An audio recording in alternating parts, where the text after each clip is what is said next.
Paano kung bukas na naman ulit ang simula ko na? Bawat araw na hindi ka kumikilos, sayang ang oportunidad para sa mas magandang kinabukasan.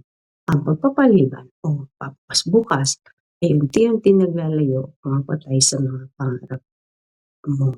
Hindi mo agad nararamdaman pero nilalayo ka nito sa goals mo.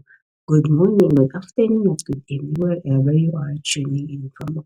Si Rosalie, tagapagdabay dental assistant and doing digital business on my free time. Paano kung hindi ka magsimula ngayon? Next week, next month, or next year, hanggang tuluyang hindi mo na makamit ang mga pangarap or ang mga desideryo mo.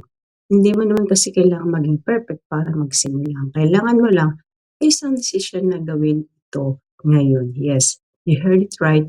Ngayon, ang kinabukasan mo, binubuo mo today. Kung ikaw po interesado, comment ready para masimulan mo ang journey mo sa mas magandang kinabukasan. Click mo po yung messenger button ko, kaya po bisitahin mo po yung aking website. Be inspired lang po. God bless!